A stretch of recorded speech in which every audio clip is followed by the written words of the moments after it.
I wish I had a Trojan horse. Just some way to like sneak in, take over with whatever great idea I had. Trying to go through the front door with sales can be very, very difficult. And that's a little bit of a teaser today. A little bit of a teaser. Hey, Delphine, how are you? Good to see you again. Good to see you. How was life over in Alabama? Muggy-ish already. We do have a cool day, which is fabulous, but it's a good life. We are all approaching the muggy season. It's like a 9-month sport, It really is. in the South. It is. Oh wait, now I've got some beautiful banners here for you. Let's not for the viewers at home.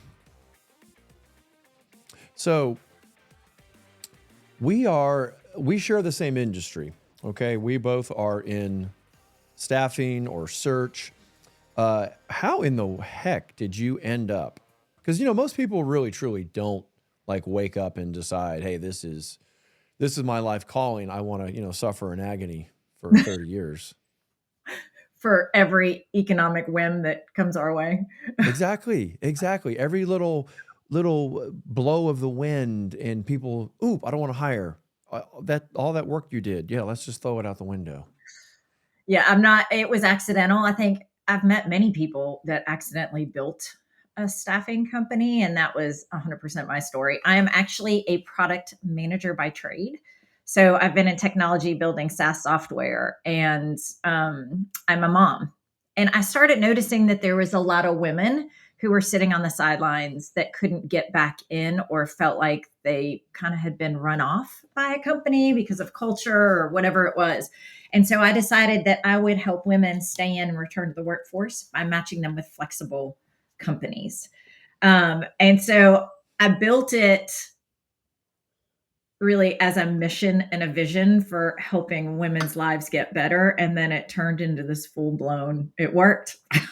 And now it helps everybody. Like the dog that caught the car. It's like, oh It's like, wait. oh gosh, how do I take this thing down now? Yeah. And so we kept doing great work, and the recruiters were being asked to fill anything and anybody. And we've got a passion for women. We've got a passion for making sure their resumes show up. We've got a passion for skills first hiring, but we fill any and all roles. No, wait, what does that mean? Skills first hiring. So skills first started by people saying, we will ignore the need for a degree and we will hire somebody only based on skills, like their lived experience. But now that definition's expanded. And so it's truly, they may have a degree or not, but because there's so many people that have non-traditional careers, especially with all the freelancers in the market, Yeah. it is truly hiring somebody based on their lived experience and the skills they've gained from those roles, versus just these very traditional title tenure. Yeah, and that's been a big problem, but I think there's been a seismic shift now. I think people have all just they're all seeing, college is very expensive. Some of the degrees are really not worth much, and they are. It's probably the best time you could ever be in right now, not to have a degree, and actually find fulfilling work, in my opinion. I completely agree. There's a local college, incredibly expensive, private. They've got a nonprofit management degree, which guaranteed you're never getting your money back on that one. I say, wait, I mean, listen, nonprofit work is great, but I can't imagine going to school for that, right? I mean, just go work for a nonprofit. That's it. Go get lived experience. Yeah, lived experience. Yeah, that's great. So how long have you now been suffering? I mean, been a staffing agency owner? I'm gonna have to go get therapy after this. 6 years. We started in 2018. Literally launched in Jacksonville, Florida, the week before COVID. We launched out of Birmingham and then Oh Lord, a new you're market. you're one of those that you were probably forced to innovate. You probably had to like throw everything out the window and like change how you were going to do business. Am I right?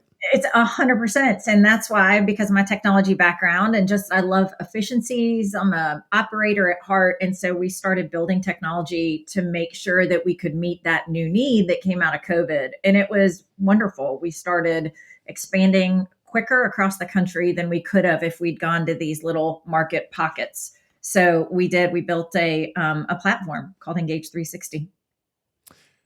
And there you've just segued into it because I had mentioned the little Trojan horse. Now this was kind of a cute little comment you kind of made off camera, but so okay, so just tell people that the 306 or the 30,000 foot view. Yeah. You know, what is it? What exactly? Because we're not doing really a demo today. Some people come on and we'll do demos, but today's not a demo day. So tell us about Engage 360. What's the purpose for the client and or the recruiter?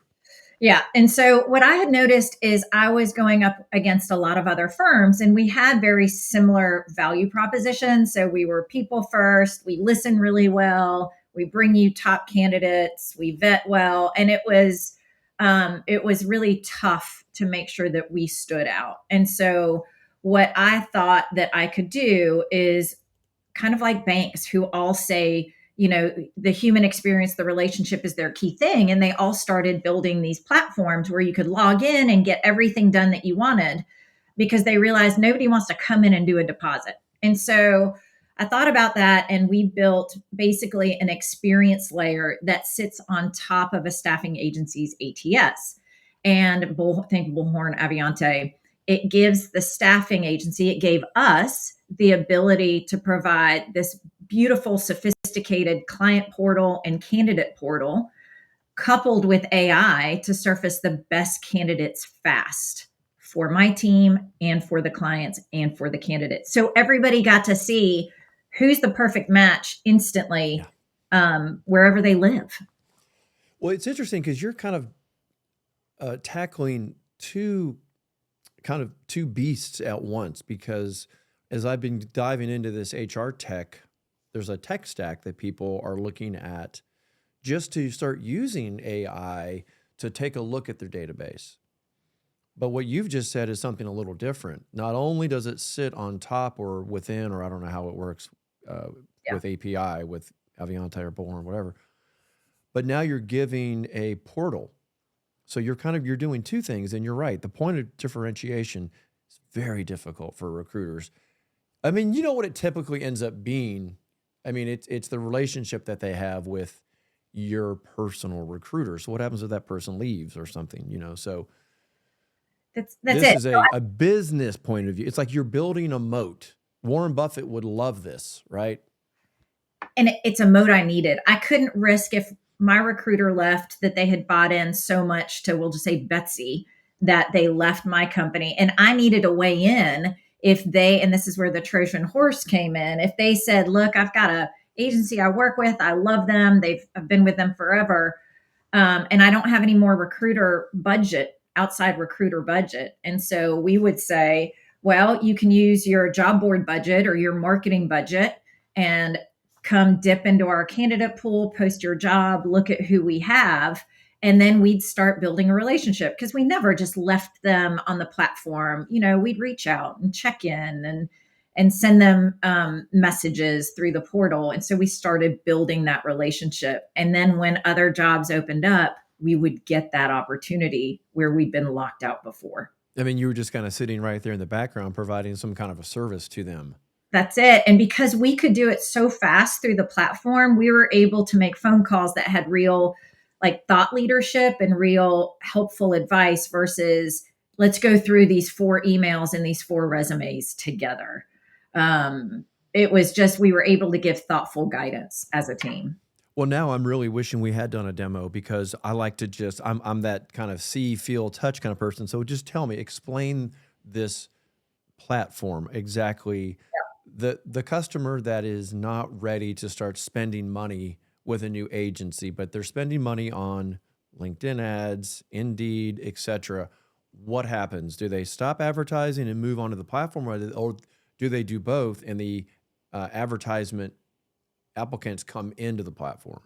So what they'll do, first off, this isn't, so 7 out of 10 of the biggest staffing agencies have built their own staffing platform. So it's how they've decided to tackle the fact that agencies are getting a smaller piece of the pie from corporations.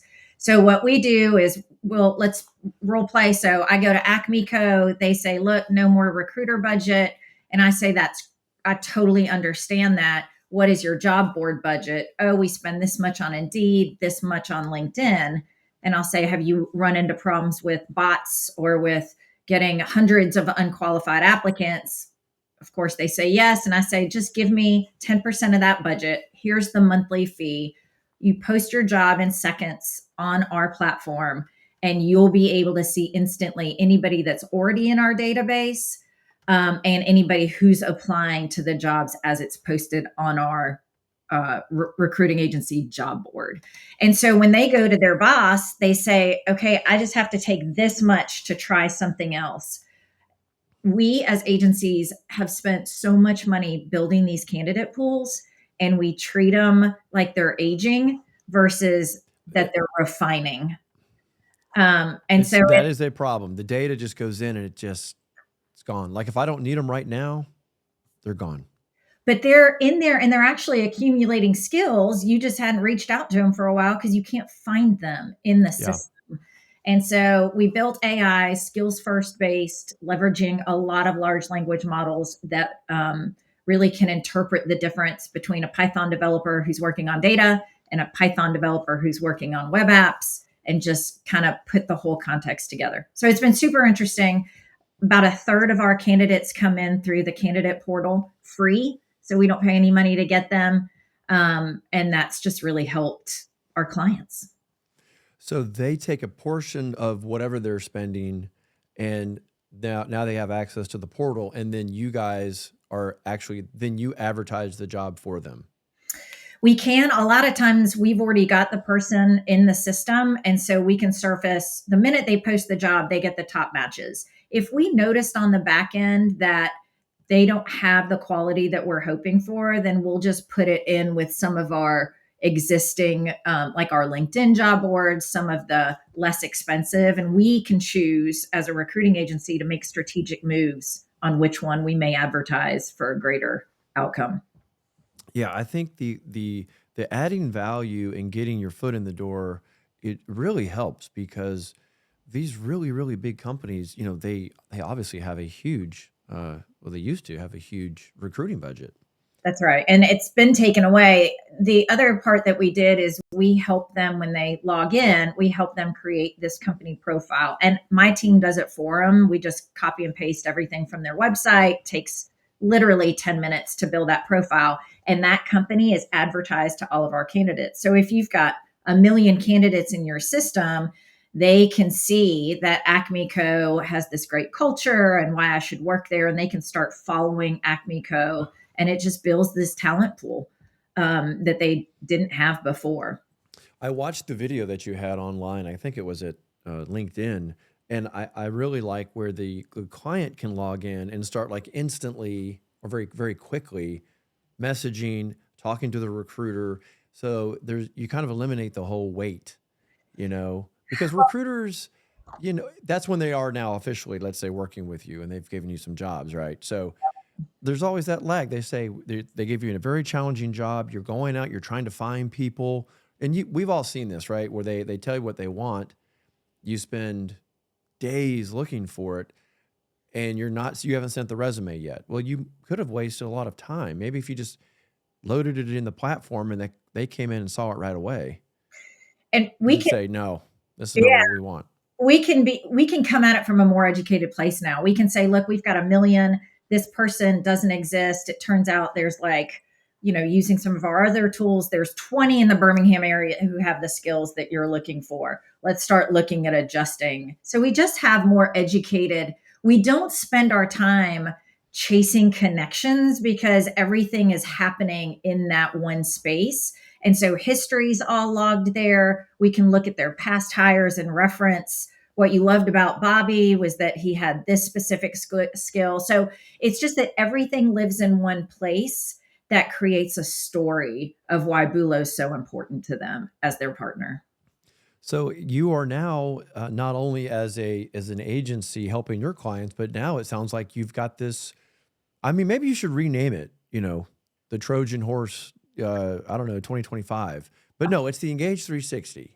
It's Engage 360 because it engages every constituent. We've got the recruiters who are getting top matches in seconds. We've got the candidates who have this ability to create their portal, their profile, and it's all branded to the agency's branding. And then we've got the client who's able to log in and kind of like we do with our banks now. You can move money around, you can move candidates around, you can message everything that you really need to do. Now, I'm curious, when you're moving people around, uh, is there a record of that happens back in the 100%. ATS? Yep. So that's what's great about Bullhorn and Aviante is we can put, they just really have robust APIs. And Yeah. so we can make that information flow so quickly back and forth to where the minute that the client has reviewed the candidates, we know exactly what stage they're moving to or considering them. And even scheduling interview times is so much easier through the portal. Yeah. Oh gosh, I bet it is. Yeah, because you're eliminating that third person. You just whoop, Nothing drives me up a wall potentially. more than like calendar coordination. It is just Calendar gymnastics is just a huge waste of time. And fortunately now there's Calendly, I just kind of use that. And I think you've kind of built, I think you were telling me before, you built a new like calendar system or something into this. so in the client portal, they can throw out their blocks of interview times, and then the candidate automatically selects them. So the client's in the driver's seat, and then the That's candidate nice. also adjust with it. And you can put a number of times. What I started finding out with Calendly is that it's more and more going into spam. And so we were Oh, struggling with making sure that our invites got in yeah, front of their calendars. we're being found. Yep. Now, this probably, maybe there's not an industry that is more receptive to this, but are there certain are there certain industries or functions within organizations that have maybe adopted this a little more quickly, and are there some that just you feel like it just takes longer to explain it, or they're slow to kind Yeah. of come along with this? So what we found, you do your ideal customer persona, which I think every Yes, the ICP. business should do, right? That's exactly. And so Marketing 101, you better be doing that. you better, but I'm actually surprised at the number of people in staffing maybe who aren't. But that's a whole different conversation. That's podcast 2.0 with you. So we our ideal customer is typically about 10 million in revenue to 100 million. The reason for that is because they typically have a strategy that they're heading towards as a business. Who we do not do well with right now is healthcare staffing or heavy industrial because we're not great on certifications. We really rely on resumes. So contingency search, light industrial, hospitality for some of the hospitality roles are great because you can find instant matches. We had a great customer who used us because they staffed model homes on the weekends with realtors, that show the model homes. It wasn't the highest volume for their recruiters to do. So this was a great option to make a relationship with a very large developer and also kind of right size the profit level for doing those jobs. That is the big problem that recruiters have, is that they're always looking at the ROI on their desk. What kind of return am I going to get for the time? And that's you know, what, 12 hours over a weekend or something? That's just such a low, where if you're in commercial staffing, you're trying to place a lot of people 40, 50-hour weeks. And then just to carve time for this little bitty one, it's just not going to get it's not going to get any love. It's not going to get any love. It's going to get forgotten, push the back because they need to the recruiters need to make an income too, right? Like they're looking at but that developer likely has a lot of different roles. And so you want to make sure that you are number one relationship staffing agency that they think of. And so instead of saying, no, we don't want to handle those, it's low ROI, or you're not going to do great at filling them, we can now take the lower level roles as well as be handy right there, Trojan horsed our way into the bigger roles.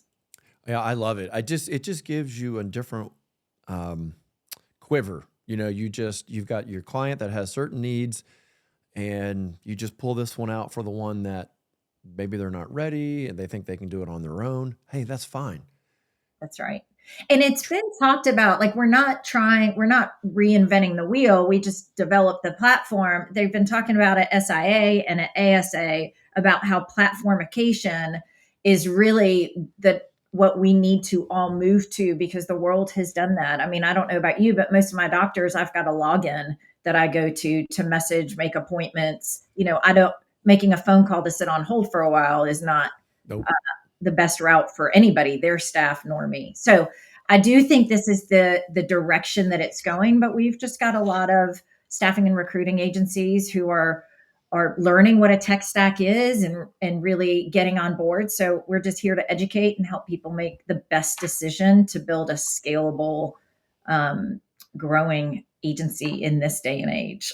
Well, like I said, it looks like you're kind of working on both ends. On the one hand, you've got the platform that is integrated with candidates and the ATS and kind of the data of it all, and then you've got the front end AI. Now, we haven't really talked a lot about that. Why don't we, to kind of close things out? Why don't you just tell us a little bit more about what you're doing? Because there's so many bells and whistles out there. I mean, I don't know about you, but when I look at like an AI solution, it's like if there's one, there's four. And it becomes very confusing, particularly for someone who just wants a quick, you know. Yeah, it becomes very confusing, and you can really blow your budget by just testing all these different things and getting into locked in contracts. It's also really difficult to bring your team along when you're throwing out different things. So I totally get that. Like I do a lot of LinkedIn messaging, and they're like, hey, we just made some big purchases. We're going to get these baked and then we'll get back to you. And that to me is the most sensible approach. But what I've found is a lot of the things that are out there are more like features than a platform, and so you've got to figure out how does the problem you're trying to solve really fit in with what your team needs, what your client needs. And so the problem we are trying to solve is if you've got recruiters that are not able to scale well, and feeling burnt out with the number of jobs that they have, and we've got to kind of get more through them. If you're looking at your profit margins and trying to figure out how to improve those, and then if you are getting pushback on clients that say, look, I've already gone through the procurement process with this vendor and I'm not letting anybody else in, or we don't use recruiters, you can now say, well, we're a little bit different. We act more like a really niche job board. Yeah. Yeah. That is automatically showing them that you're solving a different set of problems for them. You're not just coming to them saying, give us your jobs. Yep. You're actually truly elevating and helping them scale. Yeah, maybe next time we'll look at a kind of a slight demo or do something around that. Just because I love the idea of the search and match. I feel like search and match, is so important. Do you want to say anything about that? I do, because it was I went back and forth with our developers for so long. What I was bullish about not recreating is just a fancier keyword matching. We were not going to just match what was in the job description to what was in the resume. So we really leveraged context about a person's job, and then a site called Own It, which is a government site that really accumulates all of the information they know about a job. What does an attorney at this size firm learn in 3 years, 5 years, 10 years? And so we leveraged all of that data to help build out a model that could really create more of the candidate's story. I got it. So you really basically, you took the storehouse of information of what is whatever the job title is, and this is kind of their level of progression in their career. This is what they are expected to know. And then now the system can go in and evaluate that based on Is it just resume or is it also notes? How does it, I'm just curious. It's resume and notes. What we have found is we typically pull in the notes that a recruiter takes on the job. So as they're speaking with the customer, what is the ideal candidate that you're looking for? And we add those notes in. Oh, that's great. Yeah, I've talked to some systems that actually don't allow the analysis of the notes, and I think that's like a huge, it's like a huge miss. I mean, my recruiters, I know, they're not sitting there dinking and dunking through 25 different fields. They have one big blank open note section, and they just like blah, it all That goes in. absolutely. And it is, and it's what they consistently review to see who's a match because they've got it all in their heads. So we need the AI to help them get it out of there. Wow. Wow, I this is really unique, and this is why when you and I first talked, I was like, we definitely have got to get you on because as we're going down this AI and transformation process, I had not heard of this one before. Now, yes, I know the platform concept or dashboard concept is not new, but you don't see a lot of them in the way that you're doing it as an entrepreneur for other agencies. Yeah, we're getting there. You're getting there. Look, you just can't boil the ocean all in one day. You know, give yourself a little time. Yep. And we just want So, to help people modernize. so exactly. I mean, and that's I've been on a quest for that too. It's super super important. So I'm going to put links to everything in the show notes so people will know how to find you, find your company. Do you do like what demos or trials? How does that work? Yeah, well, absolutely. So we'll do a quick demo to fit whatever your time frame is. I love to ask questions about what you're really trying to solve. I don't want to Exactly. sell people another widget that won't get adopted. It's not good for them or for me because we all invest time in it. And so it's just asking Exactly. questions of, hey, what's your team running into? Tell me how you guys do your work. And then we'll say, yep, Yep. this is it. Let me Just show you. kind of work that fit out. Yep. Yeah, that's super important. Well, this has been fantastic.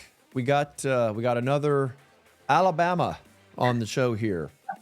We love our First. southern neighbors. Well, good. So, okay, well, everyone, thanks for tuning in today. Don't forget, I'm always told. They always tell me I never do this. I'm going to say it right now. Be sure to subscribe to the podcast. I have to keep my marketing people happy. That's why I've got it there on the screen. Don't make me a liar. I told them that I asked. We'll see everybody next time.